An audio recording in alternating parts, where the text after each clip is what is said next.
Hello दोस्तों, स्वागत है आपका फिर से हमारे आज के इस वीडियो में। और आज हम चैप्टर नंबर 2 भौतिक विज्ञान क्लास 12 चैप्टर नंबर 2 विद्युत फ्लक्स एवं गॉस की प्रमेय में। और आज हम बात करेंगे गॉस की प्रमेय और उसकी उत्पत्ति के बारे में। तो चलिए हम स्टार्ट करते हैं। गॉस की प्रमेय अथवा नियम। इस नियम के अनुसार किसी बंद पृष्ठ से गुजरने वाला कुल विद्युत फ्लक्स उसके अंदर उपस्थित कुल विद्युत आवेश का 1/ε0 गुना होता है, जहां ε0 क्या है, निर्वात या वायु की विद्युतशीलता है। ठीक है, जैसे कि यहाँ पर देखिए फिगर आपके सामने बनी हुई है। मान के चलो ये एक बंद पृष्ठ है, इस बंद पृष्ठ के अंदर कोई हमने आवेश रख दिया है। ठीक है, कुल आवेश रखा हुआ है Q। ठीक है, अब इस आवेश से विद्युत फ्लक्स पास हो रहा होगा, इस पृष्ठ से गुजर रहा होगा, विद्युत फ्लक्स गुजर रहा होगा। तो इस पृष्ठ से कुल कितना विद्युत फ्लक्स पास होगा, वो कितना होता है, कुल आवेश। इस पृष्ठ से घिरा हुआ कुल आवेश कितना है, Q। तो Q का 1/ε0 गुना होता है सदैव। ठीक है, यही गॉस की प्रमेय है। ठीक, यदि बंद पृष्ठ द्वारा परिबद्ध, ठीक है ना, कुल आवेश कितना है, Q है, तो गॉस की प्रमेय के अनुसार क्या होगा कि फाई ई, भाई जो फ्लक्स होगा ना फाई ई, ठीक है, वो कितना होगा, Q/ε0 आवेश का 1/ε0 गुना होगा। ठीक है, यही है आपके गॉस की प्रमेय। ठीक, यदि हम मान के चलते हैं बंद पृष्ठ एस है, बंद पृष्ठ क्या है, टोटल बंद पृष्ठ क्या है, ये एस है, इस पूरा सरफेस कितनी एस है। अब हमने इससे पिछली वीडियो में कहा था कि विद्युत फ्लक्स जो होता है फाई ई, वो कितना होता है, ई vector dot d S vector का सरफेस इंटीग्रल। ठीक है, तो इसके अकॉर्डिंग क्या हो जाएगा, फाई ई की वैल्यू क्या हो जाएगी, E vector dot d S vector का surface integral is equal to Q/ε0। ठीक है, अब हम इस नियम की उत्पत्ति करेंगे। तो गॉस के नियम की उत्पत्ति करते हैं स्टार्ट। इसकी उत्पत्ति देखते हैं। देखो यहाँ पर ये फिगर बनी हुई है, इसके बारे में लिखा है, माना कोई बिंदु आवेश प्लस Q बंद पृष्ठ S, ये बंद पृष्ठ S है, इसके अंदर किसी बिंदु O पर रखा हुआ है, ये रखा हुआ है। ठीक है, माना इस पृष्ठ पर कोई बिंदु P है, इस पृष्ठ पर हमने यहाँ पर एक पृष्ठ ले लिया है DS। ठीक है, और इस पर कोई बिंदु P है जो कि बिंदु O से कितना है, R दूरी पर, O से हमने R दूरी पर एक बिंदु P लिया है। ठीक है, बिंदु P के परितः एक अल्पांश ले लिया हमने DS। तो इसके चारों क्या लिया, एक अल्पांश लिया है स्मॉल, ठीक है, क्षेत्रफल, और उसे DS लिया है, जिसके संगत क्षेत्रफल सदिश किया है DS वेक्टर हो जाएगा। चाहो तो DS वेक्टर लगा सकते हो। ठीक है, बिंदु O पर जो आवेश रखा हुआ है प्लस Q, इसके कारण बिंदु पर, बिंदु कौन सा, बिंदु P पर। ठीक है, तो बिंदु P पर विद्युत क्षेत्र कितना होगा, E बराबर 1/4πε0।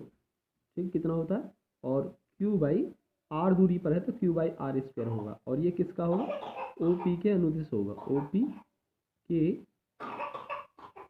अनुदिश, OP के अनुदिश होगा, इसलिए इसे समीकरण 1 नाम दे देते हैं।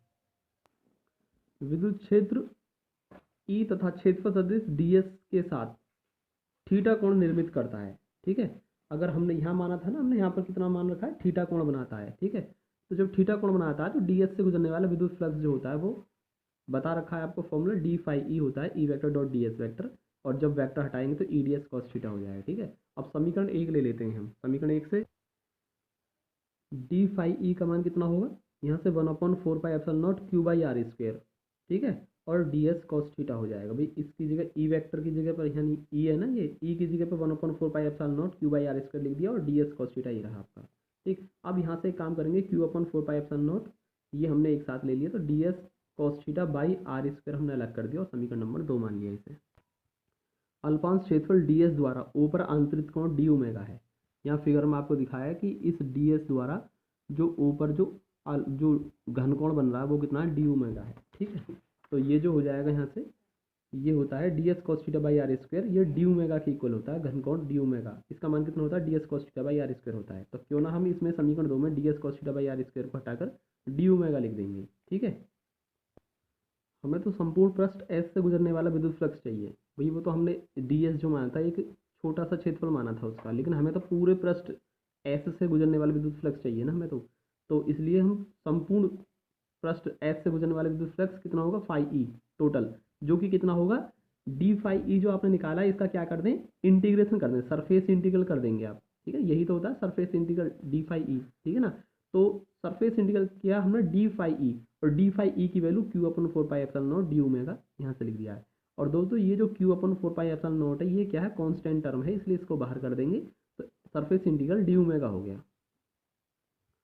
और इंटीग्रल डी ओमेगा जो होता है वो 4 होता है, यानी कि ये जो डी ओमेगा है ये घनकोण है और किसी अल्पांश क्षेत्रफल द्वारा, ठीक है ना, अल्पांश द्वारा बना कोण डी ओमेगा है, ठीक। लेकिन हमें तो पूरे पृष्ठ एस के द्वारा बनाया हुआ घनकोण चाहिए जो कि कितना होता है, सदैव 4 होता है, ठीक है।